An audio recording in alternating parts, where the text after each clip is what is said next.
Bapa, kami ada di tempat ini malam ini, kami merindukan untuk lebih lagi mengenal isi hati Tuhan, mengerti kehendak-Mu dalam hidup kami. Karena itu berbicara bagi kami Tuhan, sampaikan isi hati-Mu bagi kami, urapi hamba-Mu yang tidak ada apa-apanya. Tuhan, biar kami mengerti setiap maksud Tuhan di hidup kami. Sebab Engkau Tuhan yang berbicara bagi kami umat-Mu, gereja-Mu, anak-anak-Mu.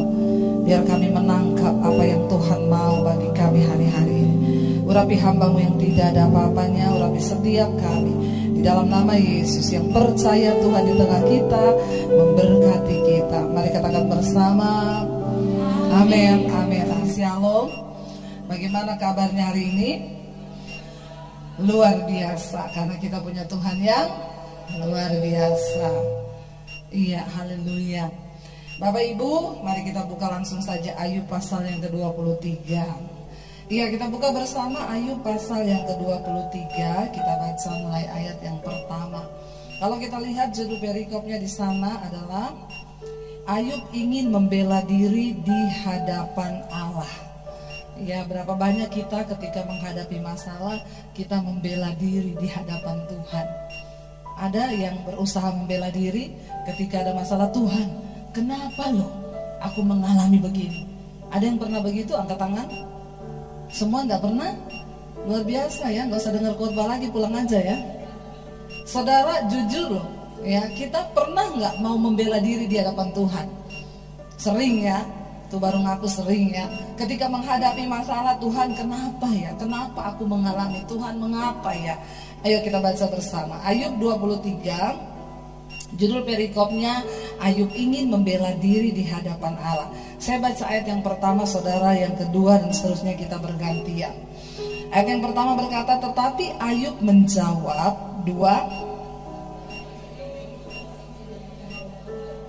tangannya menekan aku sehingga aku mengadu. Ayat yang ketiga, semoga aku tahu mendapatkan dia dan boleh datang ke tempat ia bersemayam. 4, maka akan kupaparkan perkaraku di hadapannya dan kupenuhi mulutku dengan. Bapak Ibu, sampai di situ saja. Kira-kira ketika kita menghadapi masalah, kira-kira Tuhan tahu nggak masalah kita itu? Kira-kira dia mengerti nggak apa yang kita alami? Tahu, ya. Tapi Ayub ini berkata begini, aku ingin ya datang kepada Tuhan. Sekarang ini keluh kesahku menjadi pemberontakan. Tangannya menekan aku sehingga aku mengadu. Ketika kita menghadapi masalah dalam hidup kita, ya jangan terlalu banyak berkeluh kesah. Katakan aminnya kenceng ya. Tapi dilakukan gak? Ya lebih kenceng lagi, puji Tuhan. Sudah bertobat berarti. Bapak Ibu, dikatakan di sini ketika Ayub menghadapi pencobaan, dia berkata dia ingin datang kepada Tuhan. Dia bilang, sekarang ini keluh kesahku menjadi apa? Kenapa Alkitab berkata kita jangan bersungut-sungut? Orang yang berkeluh kesah itu sama dengan orang yang suka bersungut-sungut. Nah, ketika kita ini berkeluh kesah, ada masalah terus bersungut-sungut, maka apa yang terjadi? Dikatakan keluh kesahku berubah menjadi sebuah pemberontakan. Tanpa kita sadari, ada begitu banyak orang Kristen ketika menghadapi masalah, mereka itu memberontak di hadapan Allah. Tapi dia nggak sadar. Ini musik dari mana ya? Saudara jangan fokus sama musiknya, ya fokus sama khotbah, amin. Ini cuma saya yang dengar musiknya. Saudara dengar? Dengar juga ya. Ini dari mana? Nggak ada diskotik atau apa kan? Oh, dari gym ya, yang biasa gym jangan goyang-goyang. Iya, Bapak Ibu, dikatakan di sana bahwa ketika orang itu menghadapi masalah, dia berkeluh kesah, bersungut-sungut tanpa dia sadari bahwa sikap keluh kesah itu berubah menjadi sebuah sikap pemberontakan. Iya, kita kadang berkata, enggak, saya enggak memberontak. tapi kita berkeluh kesah, bersungut-sungut. Ya, yang namanya hidup ini pasti kita akan menghadapi yang namanya masalah, pergumulan. Siapa yang malam hari ini tidak ada pergumulan dalam hidupnya? Semua ada masalah kan? Semua ada masalah. Puji Tuhan, itu berarti kita masih hidup. Masih hidup. Tetapi ketika kita menghadapi masalah, jangan terlalu banyak berkeluh kesah. Ada loh orang-orang itu, saya ketemu orang-orang itu, ya setiap kali ketemu itu yang ada tuh dari mulutnya keluh kesah terus. Ada loh, saudara perhatikan tipe orang begitu. Tiap kali ketemu, ya ada saja yang dikeluh kesahkan. Ya kalau nggak sakit penyakit, masalahnya. Ya saya ketemu orang-orang seperti ini dan bertahun-tahun ketemu, ya nasibnya nggak berubah-berubah, begitu-begitu terus. Karena tiap kali ketemu, halo Bu, apa kabar? Iya Bu Debbie, ya biasa lah. Suamiku itu loh, masih begitu-begitu terus, nggak berubah-berubah. Saya bilang ya iya nggak mungkin berubah, Ibu ngomong terus begitu. Ibu berkeluh kesah terus begitu. Makanya saya ketemu Ibu 10 tahun mendatang pun akan sama omongannya. Kenapa? Ya engkau berkeluh kesah terus tanpa engkau sadari. Itu menjadi sebuah pemberontakan di hadapan Tuhan. Cepat atau lambatnya proses kita itu tergantung dari bagaimana engkau berespon. Amin. Jangan suka memberontak. Sekalipun kita merasa kita benar, percayalah kebenaran Tuhan, kedaulatan Tuhan itu yang lebih benar di atas kebenaran kita sendiri. Katakan amin. Mau sama siapapun kita diproses, jalani aja proses itu. Duduk di kaki Tuhan dan bertanya, Tuhan, apa yang engkau mau untuk aku lakukan di proses ini? Apa yang sedang Tuhan bentuk dari hidupku? Berhenti berkeluh kesah. Tiap kali ketemu orang yang diceritain mertuanya, kamu tahu enggak itu mertuaku, ya, itu ya lebih jahat daripada mak lampir. Berkeluh kesah terus ya. Ada ibu-ibu kalau ketemu orang, kamu tahu nggak itu menantuku?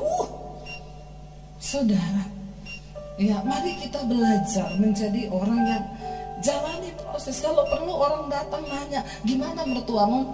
Biasa aja, ya jalani semua dengan ucapan syukur. Amin. Hari-hari ini kita harus lebih banyak mengeluarkan energi positif, biar awet muda kayak saya. Masalah buat lo. Kayaknya aku saya bilang gitu semua langsung ketawa ya, kayaknya mengejek gitu ya.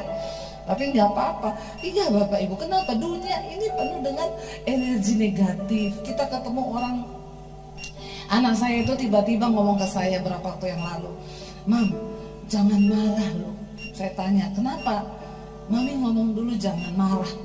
Mami nggak akan marah. Loh kamu ngomong dulu kenapa? Ya tapi Mami janji nggak akan marah. Loh kalau saudara digituin coba. Terus saya bilang, ya kamu ngomong dulu tergantung masalahnya apa. Kalau bikin Mami marah ya Mami marah. Mami nggak mau janji nggak marah. Ya tapi Mami janji dulu nggak marah. Saya bilang ya nggak bisa, Mami nggak mau janji. Kamu ngomong dulu apa? Dia bilang aku mendaftar jadi barista di Starbucks. Boleh toh? Terus saya bilang sama dia, jadi barista gitu kamu cuci piring, nyapu, ngepel. Emang kamu siap gitu? Siap dong. Ya kalau kamu sudah siap ya silakan. Jadi boleh Mam, boleh. Ternyata masuk di Starbucks itu juga nggak gampang ya. Saya pikir gampang aja orang mau melamar jadi tukang cuci piring. Jangan ketawa loh saudara ya. Ternyata harus mahasiswa, interviewnya pakai bahasa Inggris. Ya nggak gampang ternyata. Singkat cerita kemurahan Tuhan lah anak saya bisa masuk. Ya bisa masuk. Lalu kapan itu saya pergi ke sana, saya bilang, Dek, Mami mau ke sana, Mami mau lihat kamu kerja. Akhirnya dia bilang, Mami ini enggak apa-apa, Mami tak lihat. Pas saya pergi dia dapat tugas bersihin meja, ngangkat sampah, nyapu, ngambil sampah di lantai.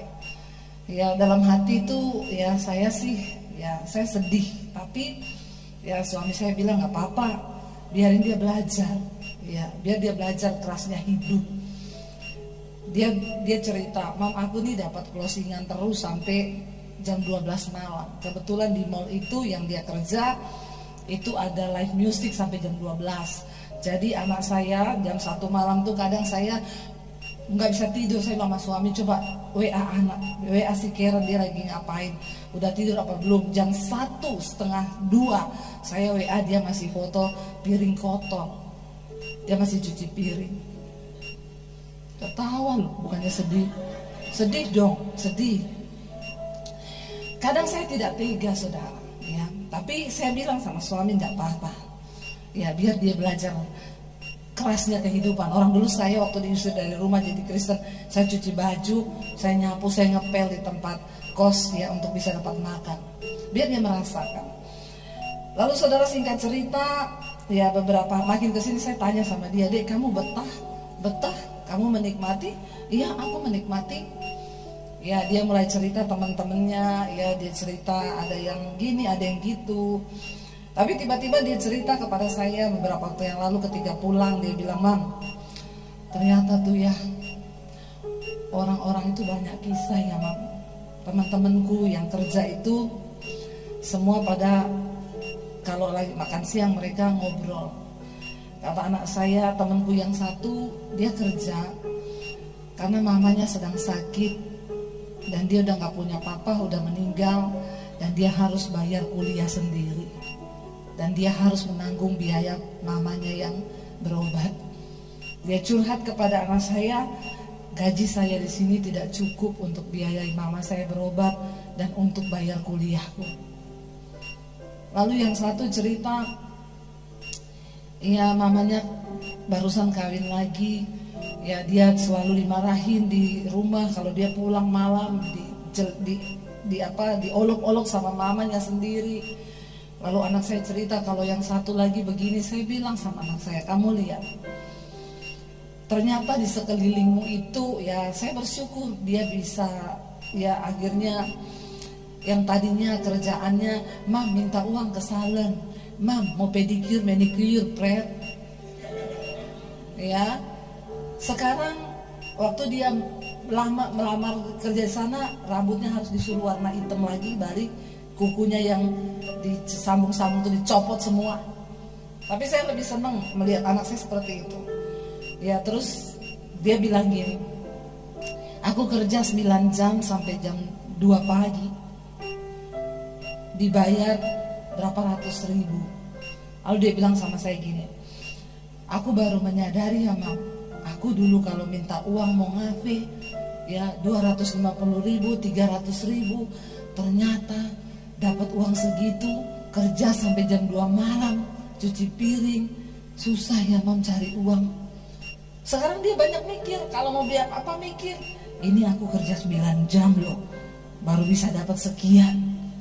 Saudara, ya hidup itu, saya sebagai orang tua mungkin kadang nggak tega, setiap kali mau tidur malam. Tapi sekarang bagus kalau ngajak anak 2 itu ke mall, ya kalau mereka, Mam beli itu, saya bilang, kamu tahu sekarang kakakmu lagi apa? Lagi cuci piring. Terus kamu senang-senang begitu? Ya kamu tahu sekarang dia lagi apa? Jadi ya iya, tapi kenapa dia yang kerja, kita yang jadi sasaran ya? Saudara, ya sebagai orang tua seringkali kita tuh tidak tega. Seperti itulah Tuhan. Sebenarnya seringkali Tuhan tuh melihat kita ketika kita sedang ada dalam pergumulan, ada sebuah masalah. Tuhan itu lihat kita sebagai kasihan juga anakku. Tapi seringkali dia harus rela mengizinkan kita menghadapi semua persoalan di hidup kita, supaya kita punya iman yang terlatih. Saya bisa ngomong sama anak saya, kalau saya kadang saya bilang sama suami saya udah suruh dia berhenti aja lah. Masa dia kerja sampai jam 2 malam begitu, udah gitu dia ditempatkan di mall yang ada live musiknya lagi sampai jam 12. Ini gini. Tapi kan suami saya bilang, enggak apa-apa say, biarin aja supaya dia tuh belajar. Saya bisa aja bilang, Dek besok kamu keluar, tak kasih 1 bulan kamu dapat berapa di situ. Tapi kan kita nggak bisa begitu. Justru orang-orang pada ngomong ke saya, Bu, anak ibu kerja di Starbucks ya, ibu yang paksa. Enggak, orang dia sendiri yang mau. Mereka tuh bilang luar biasa ya Bu, anak zaman sekarang mau cuci piring Dan belum tentu loh, saya tanya sama anak saya yang tua, saya bilang, "Dek, kamu bisa gak sama seperti adikmu, di depan banyak orang kamu bawa sampah, kamu ambil gelas kotor, kamu lap meja, kamu nyapu, kamu bisa gak?" Kakaknya bilang, "Iya sih, aku kayaknya gak bisa, Mam." Loh, saudara bisa gak? Tapi Tuhan itu, saya tuh dari situ saya dapat satu suara ya, Tuhan tuh bilang aku tuh seperti itu. Seringkali aku melihat anak-anakku, saya kadang jam 1 malam saya mau tidur, saya merasa berdosa. Saya bilang sama suami saya, masa kita enak-enakan tidur, anak kita loh lagi cuci piring. Loh, itu perasaan orang tua loh. Dan Alkitab berkata Tuhan itu Bapa. Dia Bapa yang mengerti setiap perasaanmu. Kalau saya sebagai orang tua, saya mau tidur jam 1 sementara anak saya masih cuci piring, saya tuh gak tega. Saya bilang sama suami saya, kasihan loh, saya gak tega tidur mengingat anak saya masih cuci piring. Dia capek, dia ngantuk, dia bergumul dengan semua kedagingannya di sana. Tapi saya harus rela. Dan saya bersyukur Bapak Ibu, tidak ada sesuatu yang hebat yang didapat dari sesuatu yang mudah. Saya percaya anak saya itu karakternya akan dibentuk. Ya, dia memiliki sesuatu yang membuat dia kuat. Seringkali walaupun kita tidak tega, saya merasakan Tuhan tuh ngomong, aku tuh seperti itu. Seringkali aku melihat anak-anakku berjuang dengan cucuran air mata. Sebenarnya aku bapaknya seringkali tidak tega, tapi aku seringkali harus mengizinkan itu supaya engkau memiliki karakter yang kuat di dalam iman. Dan kita teruji sampai pada garis akhir. Saudara, kalau saya aja sebagai manusia, saya gak mau tidur jam 1 karena membayangkan anak saya masih cuci piring. Bagaimana dengan Tuhan? Dikatakan dia Bapa yang mengerti. Makanya firman Tuhan berkata, seperti Bapa yang sayang kepada anaknya, demikian Tuhan itu mengasihi saudara dan saya. Tapi kenapa seringkali dia harus izinkan pergumulan, pencobaan, tantangan datang dalam hidup kita? Cuma satu tujuannya, Tuhan ingin engkau menjadi bukan anak-anak gampangan. Sebab untuk bisa masuk ke surga, ke dalam sebuah hidup yang penuh kekekalan, itu tidak mudah. Kita sudah dibayar lunas oleh Kristus, tapi kita harus berjuang supaya Kristus itu sungguh-sungguh tinggal dalam hidup kita. Dan kita bisa berkata, hidupku bukan aku lagi, tapi Yesus yang hidup di dalamku. Itu loh goalnya. Itu yang Tuhan mau. Berhenti berkeluh kesah, berhenti menjadi pemberontak di hadapan Tuhan. Apapun persoalan yang sedang kau hadapi hari ini, bilang, Tuhan, bentuk aku Tuhan. Aku tahu mungkin hari ini juga Tuhan tidak tega melihat aku bercucuran air mata. Tapi kalau kau harus izinkan itu, aku tahu kau mengasihiku Tuhan. Sebab Alkitab berkata, Tuhan menghajar orang yang dikasihinya, dan dia menyesal orang yang dianggapnya sebagai anak. Amin. Anak. Dan itu anak saya. Dia jam 1 malam belum tidur, saya nggak bisa tidur. Ayub berkata di sana, ayat yang ketiga, semoga aku tahu mendapatkan dia dan boleh datang ke tempat ia bersemayam. Ayat 4, baca bersama 1, 2, 3. Maka akan kupaparkan perkaraku di hadapannya, dan kupenuhi mulutku dengan kata-kata pembelaan. Maka aku akan mengetahui jawaban-jawaban yang akan diberikannya kepadaku, dan aku akan mengerti apa yang difirmankannya kepadaku. Sudikah ia mengadakan perkara dengan aku dalam kemahakuasaannya? Tidak, ia akan menaruh perhatian kepadaku. Ayub berkata, kalau aku bisa berjumpa dengan Tuhan, aku akan memaparkan semua perkaraku. Kita tahu apa yang Ayub alami tidak mudah, kekayaannya diambil semua. Saya tanya saudara ya, Alkitab berkata Ayub itu orang yang sangat kaya, sangat kaya. Lalu dia harus diizinkan untuk membuktikan kemurnian imannya. Semua kekayaannya diambil. Apa yang paling ditakuti oleh orang kaya? Apa yang paling ditakuti orang kaya? Menjadi miskin. Amin. Ya, menjadi miskin. Orang kaya paling takut jadi miskin. Makanya jadi orang gak usah kaya-kaya banget. Amin.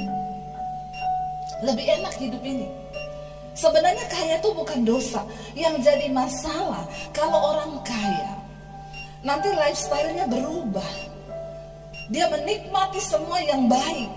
Lalu ketika dia harus mengalami yang buruk, itu biasanya dia gak bisa terima. Tuhan sangat mengasihi Ayub.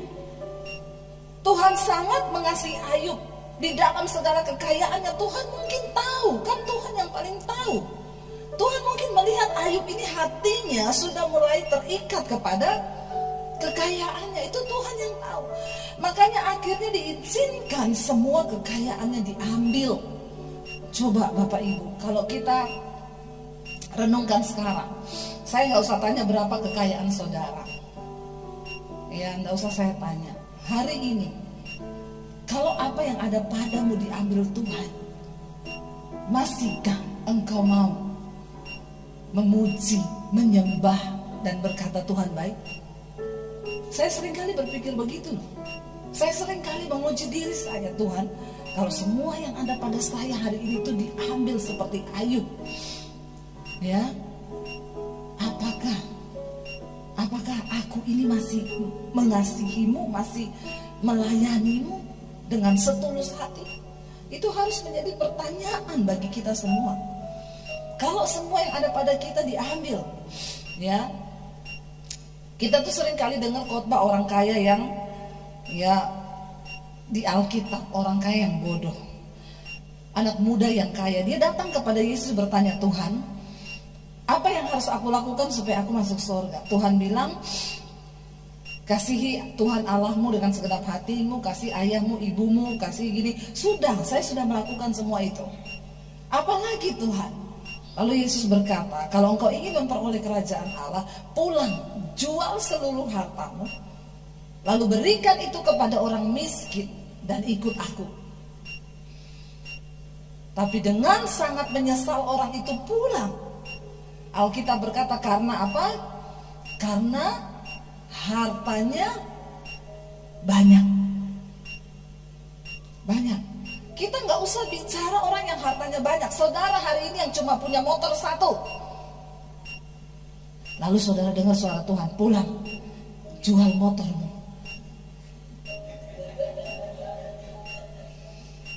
Lalu kasih orang. Pasti saudara tengking, dalam nama Yesus, setan, jangan bicara setan. Langsung itu pasti auto tengking, dalam nama Yesus, setan bicara. Ya Pak ya. Iya kan.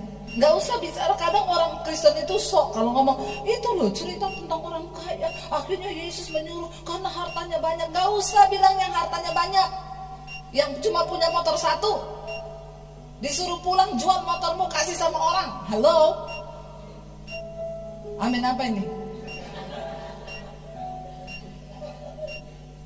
Ya, berat saudara, berat ya. Nah kita ini harus mengukur iman kita, saudara.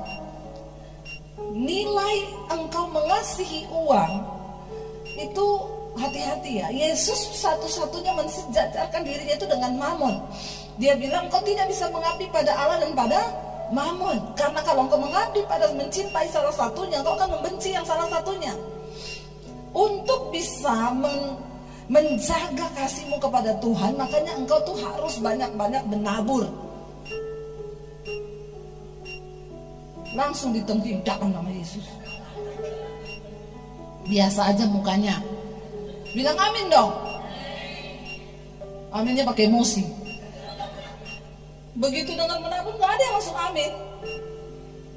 Dengar baik Bapak Ibu, ngeri loh, ngeri. Ya, kalau hati kita sedikit saja melenceng, itu ngeri tanpa kita sadari. Kenapa Yesus mensejajarkan dirinya dengan mamon? Karena hati-hati. Saudara kalau mau menilai cintamu kepada Tuhan itu masih benar atau tidak, maka bilang, Tuhan beri aku kepekaan untuk aku belajar menabur. Amin. Terutama soal harta. Kedepan ini kita akan mengalami banyak hal-hal yang sulit, ya, karena bukan prediksi ekonomi, bukan. Alkitab berkata di akhir zaman akan datang masa yang sukar. Ya, dan bagaimana untuk kita ini mengalami pemeliharaan Tuhan? Saudara harus banyak menabur. Kurang percaya. Ampunilah mereka yang kurang percaya ini Bapak. Iya, ini hati-hati loh saudara. Orang pelit gak masuk surga loh ya, orang pelit. Bener. Kalau engkau punya tahap menabur itu lebih besar daripada kepentingan dirimu, itu berarti engkau masih mengasihi Tuhan. Ya, contoh ya, saudara berani beli tas 500 juta, maka takaran taburanmu harus 1 M. Tangking lagi dalam nama Yesus. Maaf loh, ya, banyak orang tuh gaya di luar lu pakai brand, pakai yang mahal-mahal. Sorry, Tuhan tidak menilai hidupmu, nilaimu dari apa yang kau pakai, tapi dari jumlah taburan ketika Tuhan itu menggerakkan engkau. Saya ini mau bersaksi. Kenapa ini beloknya ke menabur ya? Saya tuh tidak bermaksud mau khotbah soal menabur loh malam ini. Tapi Tuhan tahu mungkin banyak yang pelit di sini. Makanya harus dikhotbahi. Loh bener loh saudara, saya tuh nggak pernah ini ya, saya ikuti aja apa yang Tuhan mau. Alurnya mau kemana dia bawa ya sudah, berarti itu maunya Roh Kudus. Amin. Ya, bertobat ya, bilang kanan kirimu, bertobat pelit. Ya. Saudara percaya yang punya dunia ini Tuhan? Saudara percaya yang punya uang ini Tuhan? Kalau dia yang pegang kendali kan, bagi dia memberkati kita itu mudah nggak? Mudah, tapi dia mencari orang yang bisa dijadikan bendahara. Saya berdoa saudara bukan hanya menjadi orang yang diberkati Tuhan, tapi saudara menjadi bendahara-bendaharanya Tuhan.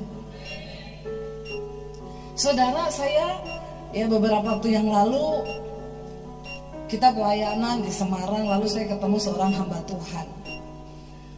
Ya, ini saya bersaksi karena saya percaya semua yang terjadi dalam hidupku itu adalah sebuah rencana Tuhan untuk menjadi sebuah kesaksian. Dan itu nggak dibuat-buat. Lalu ada seorang pendeta itu kita sering ketemu dia. Ya, kadang kalau saya datang ya dia yang jemput kita. Ya, dan kadang yang kalau saya bawa mobil saya yang jemput dia. Kami tahu pendeta ini ya, dia nggak punya mobil saudara. Ada mobil satu dipakai sama anaknya. Lalu beberapa kali kami ke sana ya, saya tuh digerakkan Tuhan untuk beliin dia mobil. Tapi seperti saudara juga saya langsung tengking dalam nama Yesus. Setan ini, setan. Ini bukan Tuhan. Please jangan bicara lagi. Pendeta juga manusia. Punya rasa, punya hati, jangan samakan dengan pisau belah hati. Nggak enak saudara. Aduh, bisa dengar suara Tuhan tuh nggak enak. Makanya hati-hati. Kalau saudara minta bisa dengar suara Tuhan, maka engkau harus siap mentalmu. Kalau nggak gila. Bener. Saya tengking langsung dalam nama Yesus. Saya diam saudara. Satu saat, berapa bulan kemudian, ya kita pelayanan saya dengan suami. Ya, pelayanan di satu kota. Kita ini satu grup sama pendeta itu di WA. Tiba-tiba dia ngupload foto lagi kayak di pinggir jalan gitu, di rumah makan. Lalu sama istrinya duduk di situ. Saya tanya, kenapa di situ Pak Pendeta? Mobilnya mogok. Saya tengking dalam nama Yesus. Saudara, berat. Dan Tuhan tuh kayak mengejar gitu. Dan Tuhan itu spesifik sudah bilang gini, kalau kamu harus beliin dia mobil, mobilnya itu sama dengan yang punyanya wakil gembalanya. Wakil gembalanya itu istrinya dokter, jadi dia bisa beli mobil. Mobilnya itu harganya 400 jutaan. Menurut saudara, banyak lah itu 400 juta? Kalau buat beli tas LV dapat berapa? Lumayan ya. Lalu akhirnya saya gini, Tuhan gini ya. Saya tarik nafas dulu. Gini Tuhan. Oke, saya mau taat, tapi gini Tuhan. Saya tak omong sama suamiku. Suami ini agak, kalau bukan pelit, perhitungan. Kalau bilang pelit ya dosa ya. Suamiku ini orangnya agak perhitungan. Apalagi kalau nabur gede-gede gitu, dia langsung ngomong, enggak. Jadi begini Tuhan, kan firman-Mu berkata istri itu tunduk kepada suami. Biasa aja ketawanya Pak. Ya, jadi gini Tuhan ya, kan kita bisa dong bikin kesepakatan dengan Tuhan toh. Kan diuji nih. Saya akan ngomong ke suami. Kalau suami saya bilang iya, berarti itu dari Tuhan. Tapi kalau suami saya bilang tidak, loh maaf Tuhan, aku tidak bisa melangkahi suamiku. Karena Alkitab berkata istri tunduk pada. Kita ini suka main kucing-kucingan sama Tuhan ya. Tapi kan itu bisa dong, saya minta tanda kan, bisa. Berat saudara, 400 juta. Bagaimana mungkin Tuhan, saya ini lagi bangun sekolah misi, lagi bangun gereja. Lalu Tuhan tuh suruh bukan gereja saya, bangun gereja di desa-desa ya. Saya nggak mau nyanyi ya Bapak Gembala Andrew di belakang. Lalu saya bilang sama suami, waktu lihat itu di grup, saya bilang sama suami gini, saya, aku mau ngomong apa? Tuhan itu loh. Tadi kamu lihat Pak Gembala mobilnya mogok, iya. Aku tuh beberapa bulan ini digerakin Tuhan, suruh beliin mobil buat Pak Gembala. Tapi mahal, 400 juta. Karena Tuhan suruh beli yang sama kayak wakil gembalanya. Suami saya diam. Dalam hati saya, yes Tuhan. Dia ngomong apa ya Tuhan? Tiba-tiba dia diam, terus saya bilang, say, terus menurutmu gimana? Dia jawab sama saya, aku sudah dari bulan Januari disuruh Tuhan. Ketawa kan? Ternyata Tuhan tuh sudah lebih dulu bicara sama dia. Tapi karena dia tuli, dia pura-pura gak mau denger. Dari bulan Januari loh saudara. Ya.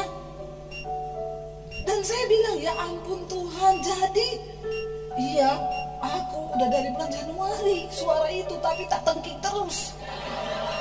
Lah sekarang Tuhan bicara sama kamu, ya berarti ini nggak boleh tidak, saudara. Ya, aduh saya tuh. Tapi akhirnya kami sepakat, ya udah kita sepakat beliin ya. Sepakat 400 juta kita keluarin buat beliin dia mobil. Pada waktu kita akhirnya mau beliin dia, besoknya kita ngobrol, ada satu pengusaha di situ, saya cerita Pak, kita ini digerakin Tuhan tuh. Dan dia bilang, saya tuh salut loh Bu, biasanya yang beliin mobil pendeta itu pengusaha loh.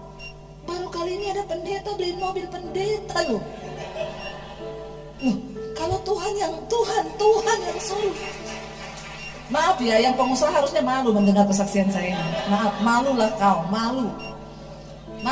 Lo bener saudara. Akhirnya saya bilang, kita langsung dia bilang, beneran Bu, saya kaget loh. Saya baru kali ini dengar ada pendeta mau beliin pendeta mobil. Saya bilang, Pak, saya gak sekaya Bapak loh, tapi Tuhan suruh saya dan saya mau jadi bendaharanya Tuhan. Akhirnya dia bilang, ya udah Bu, kita paruan aja ya. Tapi kan Tuhan itu melihat sikap hati kan. Ketika saya oke, kita sepakat 425 juta kita keluar buat beli mobil itu. Tuhan kirim orang lain. Tuhan bilang, aku cuma mau lihat hatimu. Kamu gak usah keluarin 425 juta nih, tak kirim orang separuhan. Aduh saudara, ya makin kesini tuh saya melihat kok taburannya itu makin Tuhan minta tuh gede gitu loh. Tapi saya belajar, saya sadari hidup ini apa sih arti hidup kita. Saudara lihat Ayub berkata begini, kita langsung lanjut aja ya, sebelum waktunya habis. Ayat 10 berkata di sana, kita lihat bersama. Ayat yang ke-10 Ayub 23, firman Tuhan berkata di sana apa? Karena ia tahu jalan hidupku, seandainya ia menguji aku akan timbul seperti emas. Katakan amin. Pastikan engkau tahu bahwa Tuhan itu tahu jalan hidup. Semua yang di hidup kita ini terbuka di hadapan Tuhan. Tidak ada satupun yang tersembunyi. Waktu kita berjalan bersama Tuhan, saudara, saya itu bersyukur loh. Waktu akhirnya kami rela, kami bikin kejutan. Saya telepon langsung dealer mobilnya, tolong kirim mobil ini kita bayar, saudara. Saya bersuka cita. Ya, wow, bisa menjadi mujizat bagi orang lain. Karena saya pernah rasa dikasih mobil sama orang. Saya pernah rasa, tapi apa yang saya lakukan tuh belum ada apa-apanya. Dulu teman saya di Solo, pendeta, yang ngasih dia mobil jemaatnya, dan yang lebih luar biasa, jemaatnya itu udah punya mobil, naik motor, dia kreditin mobil untuk pendetanya buat pelayanan.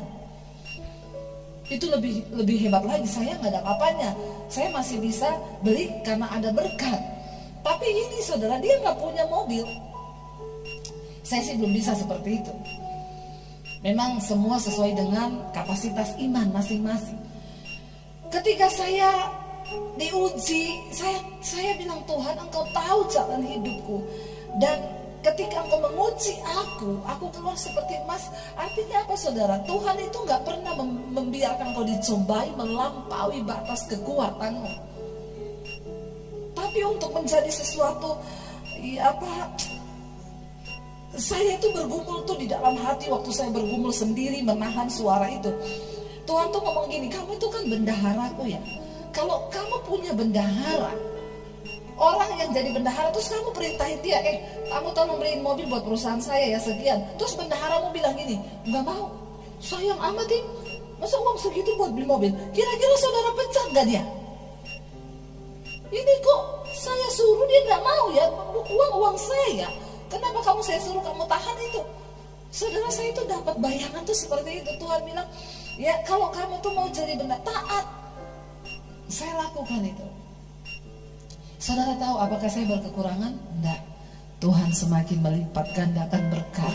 Dan saya mau terus menjadi bendaharanya Tuhan. Saya sampai hari ini bersaksi depan saudara.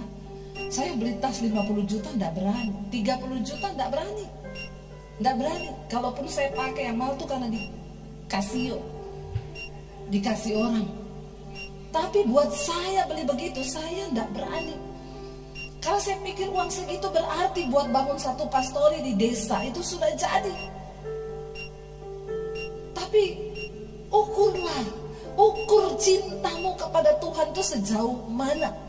Dan satu-satunya membuktikan cinta kita kepada Tuhan itu adalah bagaimana engkau bersikap terhadap mamon.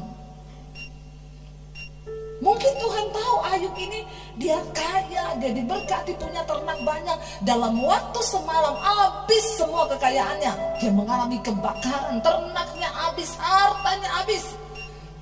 Dia tinggal sebatang kara, bahkan anak-anaknya mati. Tapi apa yang Ayub bilang? Dia bilang, terpujilah Tuhan, engkau yang memberi, engkau yang mengambil. Sampai di titik ini Ayub masih bisa menang. Karena ternyata harta tidak masuk dalam hatinya.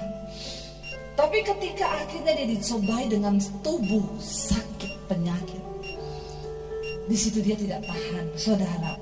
Dia mulai membuat pembelaan di hadapan Tuhan. Dia mulai berkeluh kesah. Kalau saudara baca di pasal-pasal, ada Ayub pun menyalahkan Tuhan. Ya, bahkan di Ayub 35, coba kita lihat bersama Ayub 35 di sana, ya.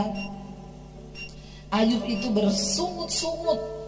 Lalu sahabatnya Elihu, di sana dikatakan ayat yang pertama Ayub 35, maka berkatalah Elihu, ya, inikah yang kau anggap adil dan yang kau sebut kebenaranku di hadapan Allah. Dia menegur Ayub. Kalau engkau bertanya apakah gunanya bagiku, apakah kelebihanku bila aku berdosa, akulah yang akan memberi jawab kepadamu dan kepada sahabat-sahabatmu yang bersama-sama dengan engkau. Arahkanlah pandanganmu ke langit dan lihatlah, perhatikanlah awan-awan yang lebih tinggi daripadamu. Jika engkau berbuat dosa, apa yang akan kau lakukan terhadap Tuhan, terhadap Dia? Kalau pelanggaranmu banyak, apa yang kau buat terhadap Dia? Ayub sempat berkata, sia-sia aku menjaga hidupku dalam kekudusan.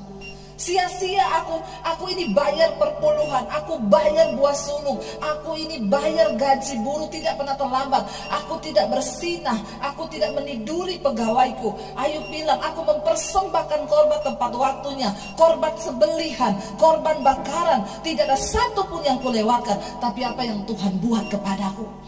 Aku mengalami pencobaan yang begitu berat. Lalu Elihu datang dan Tuhan berbicara lewat Elihu kepada Ayub. Dia bilang, kalau engkau berkata, ya apa gunanya, apa kelebihan? Kalau aku ini hidup dalam dosa, mending aku berbuat dosa aja. Toh aku juga mengalami sama dengan apa yang orang fasik alami. Untuk apa aku berbuat benar? Untuk apa aku hidup dalam kekudusan? Kalau aku mengalami pencobaan yang sama dengan orang dunia. Sering kali kita pun berkata begitu, Tuhan itu orang hidupnya berdosa loh, dia gak kenal Tuhan. Tapi kenapa pergumulanku lebih berat dari dia? Rasanya hidupnya dia tuh lebih enak daripada saya. Aku yang menjaga hidup kudus, aku yang melakukan ini dan itu. Tapi apa yang Tuhan buat? Itu pun yang Ayub lontarkan. Dan Elihu berkata, kalau engkau berbuat dosa, ya, apa yang engkau lakukan terhadap Tuhan? Tuhan tetap Tuhan. Kalau pelanggaranmu banyak, apa yang dapat kau buat terhadap Dia? Jikalau engkau benar, apa yang kau berikan kepada Dia? Ya, apa yang telah diterimanya daripadamu? Elihu bilang, kalau engkau berbuat dosa, Tuhan tidak berubah karena dosamu. Dia tetap mulia, Dia tetap Tuhan. Sebaliknya, kalau engkau berbuat baik, emang apa yang sudah kau berikan buat Tuhan? Alkitab berkata kebaikan manusia itu seperti kain kermisi. Semuanya merah, semuanya kesumbah di hadapan Allah. Jadi engkau hidup benar atau engkau hidup berdosa, tidak ada untungnya bagi Tuhan. Amin. Sebaliknya apa saudara? Ya, ayat 8 bisa dikatakan, hanya orang seperti engkau yang dirugikan oleh kefasikanmu, dan hanya anak manusia yang diuntungkan oleh kebenaranmu. Kalau engkau memilih hidup dalam dosa, Tuhan tidak rugi, engkau sendirilah yang rugi karena perbuatan dosamu di dunia ini. Sebaliknya, kalau engkau hidup benar, engkau beramal, anak manusia yang untung, bukan Tuhan yang untung. Seringkali kita pikir ketika kita berbuat kebaikan Tuhan untung. Apa yang bisa kita untungkan bagi Tuhan? Tidak ada saudara. Kita hidup pun hanya karena kasih karunia. Sesungguhnya dengan apapun kita gak pernah bisa balas kasih Tuhan. Tidak ada. Kalau engkau berbuat dosa Tuhan gak rugi. Kalau engkau berbuat benar Tuhan gak untung. Hanya engkau yang rugi kalau engkau fasik. Hanya engkau juga yang untung kalau engkau berbuat benar. Amin. Kenapa sulit hidupmu di dunia? Karena kebanyakan dosa. Sebaliknya kalau engkau melakukan kebenaran, ya engkau yang akan diberkati. Jadi engkau berbuat benar atau berbuat dosa, itu gak ada dampaknya buat Tuhan. Dan Tuhan tidak pernah bisa dipengaruhi oleh apapun sikap kita. Kitalah yang akan menuai, kita yang menabur, kita yang menuai. Jadi bukan soal sekarang nggak usah kasih perpuluhan. Ya itu pilihan. Kalau engkau mau menabur, engkau yang akan diberkati. Orang tanya sama saya, Bu, berarti sekarang nggak usah kasih perpuluhan. Ya jadilah sesuai imanmu. Kekristenan bukan soal ini boleh, itu tidak boleh. Kenapa kita disuruh latih perpuluhan itu? Supaya tidak semua kau makan. Cuma 10% engkau dilatih saja. Mengembalikan yang menjadi miliknya Tuhan. Tapi kalau engkau kasih 20, ya puji Tuhan, haleluya. 50 ya jadilah sesuai imanmu. Jadi bukan soal boleh atau tidak. Jangan saudara pikir ketika engkau kasih perpuluhan, ya yang untung siapa? Saudara, Tuhan melihat hatimu. Kalau engkau rajin berbuat kebaikan, engkaulah yang akan menuai. Kalau engkau berbuat dosa, engkau juga yang akan menuai. Hidupmu sulit di dunia ini. Jadi itu tidak ada hubungannya dengan Tuhan. Engkau berbuat baik, bukan Tuhan untung. Engkau berbuat dosa, bukan Tuhan rugi.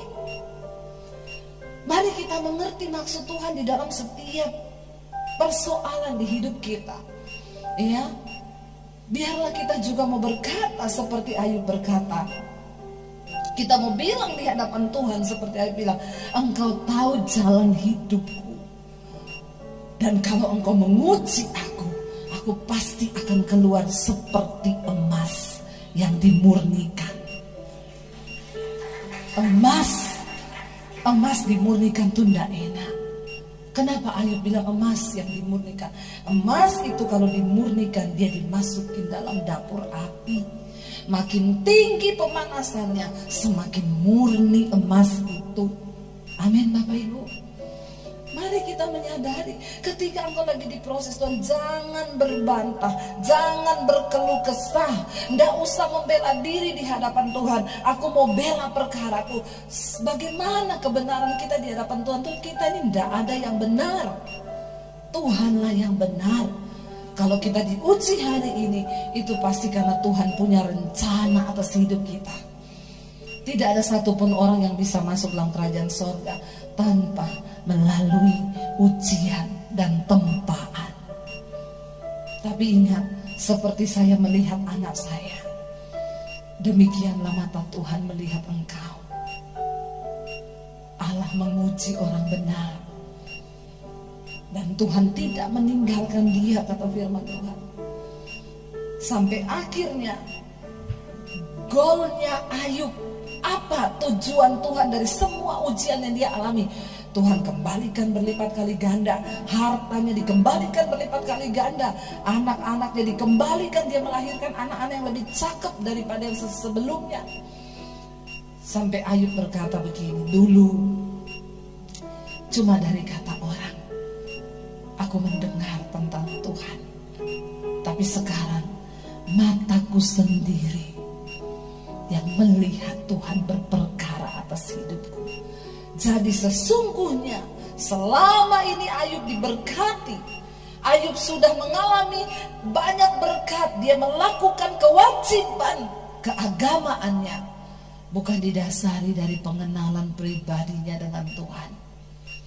Makanya Tuhan harus mengizinkan dia mengalami pemurnian supaya dia mengalami Tuhan secara pribadi. Bapak Ibu, milikilah pengalaman pribadi bersama dengan Tuhan.